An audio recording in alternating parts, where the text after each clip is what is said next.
Hi,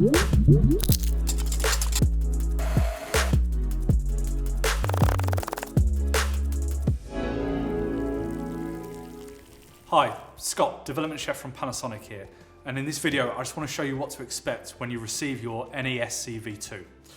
First off, we're going to open up the box.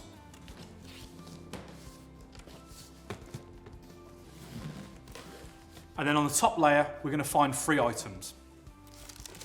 We have our base Teflon liner.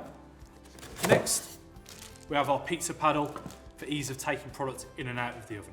And then finally, in the top of the box, we have a ceramic cut plate, perfect for grilling.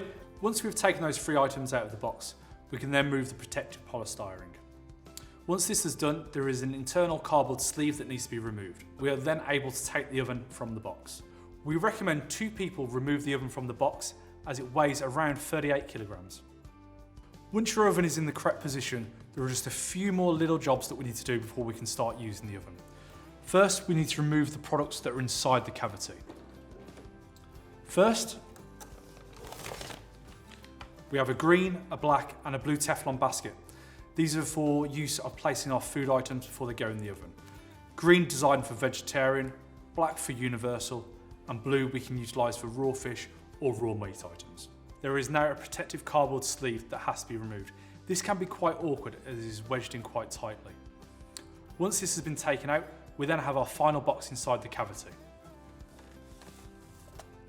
We now have our last few items to go inside the cavity.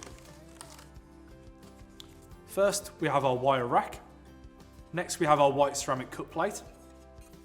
And then the final item which will go inside the cavity is our brown base plate. And then finally, at the bottom of the box, you'll also find the operational manual and cooking guide as well. The last stage that we need to do before we can use the oven is to remove the protective film and then finally the blue tape that is around the air filter at the front. All that's left to do is plug it into the power and start using your oven.